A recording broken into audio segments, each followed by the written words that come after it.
you, Mr. Mark. Thank you. Thank you very much, Bill. No reason to belabor who I am.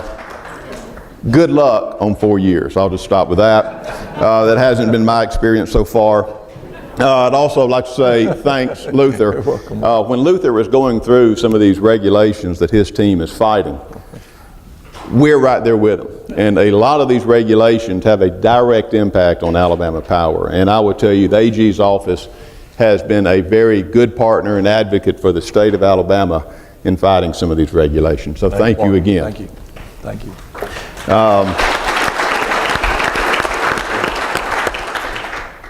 I am happy to be here because, like you, Alabama Power cares a lot about forestry.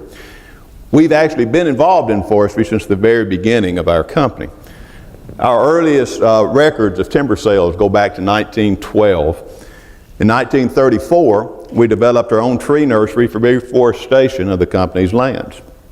4 years later, we appointed our first chief forester, a man by the rather unfortunate name of Gomer Evans. Kind of tough. Today, the company owns over 160,000 acres of land across the state. 140,000 of those are managed for timber production and multiple use. Today, our chief forester is Jeff Beeson. Jeff's here with us today. Many of you know Jeff. He's been a great advocate and asset for Alabama Power for 25 years or so now.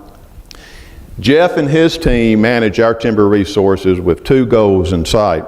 First, to provide a sustained yield of high-quality timber, and second, to ensure that harvesting techniques provide multiple use opportunities while enhancing wildlife habitat and protecting the environment.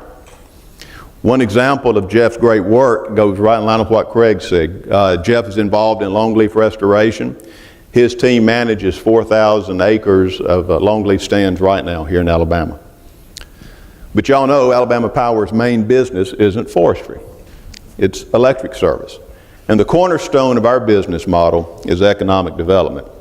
See, if you go back 100 years ago when we were building our first dams, we didn't have customers here to use the electricity. So we knew we needed to attract customers, we needed to attract business to use the electricity that we were producing. So the growth of Alabama Power is tied directly to the growth of the state of Alabama. And it's still that way today. But I would say the same holds true for nearly everyone in this room. Whether you're a landowner or a forest products businessman, we all have a stake in making sure that our state succeeds. And that's the reason that Alabama Power, why we're so focused on economic development. So our economic development strategy has three basic components. First, we help build on existing industry. Why is that? Well, it's because we know that 75% of new jobs and new opportunities will come from existing industry. And forestry is one of this state's most important industries. You produce around $15 billion worth of products every year in Alabama. Pulp and paper account for $9 billion, lumber and wood products account for $4 billion, and secondary wood products account for the remaining $2 billion. Forest product companies in Alabama invested nearly $1 billion last year in expanding your facilities. These range from expansions in packaging, pulp and tissue, to lumber, engineered wood products, and biomass pellets. Last year, there were 3,000 manufacturing jobs added in the state of Alabama. 1 out of 4 of those jobs came from wood products, furniture, or paper. So that's about 800 jobs since last July. Now that's in the same ballpark as the number of new jobs created by the automotive industry in Alabama last year. Here's the key point. I think earlier Luther mentioned about jobs. You help put food on the table for more than 140,000 working families in Alabama. And that's a really big deal. And it's something that you all should be very, very proud of. And I would say, on behalf of Alabama Power, let me thank you for that. So the first component is to help existing industry grow. The second thing we do is to help bring new business to the state. So we're out aggressively promoting the state, both internationally and domestically, trying to bring business here to Alabama, and it's working. Last year, Alabama secured over $7 billion in new capital investment, and nearly 20,000 jobs came to the state. Right now, our economic development team is actively working on 74 projects across the state. 10 of these potential projects in the forest products area. Matter of fact, the forest products area right now is the most busy, the most active segment of all our economic development projects. If these 10 projects come to Alabama, it would mean 1,300 new jobs and almost $600 million in new capital investment. Several of these projects are in the final stages of negotiations with state and local entities right now.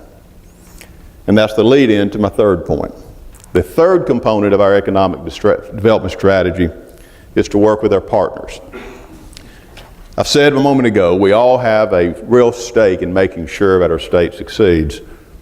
The key to success will be partnerships. Our economic development team works with state, regional, and local economic development partners to help grow the forest products industry. This in turn helps elevate the entire state.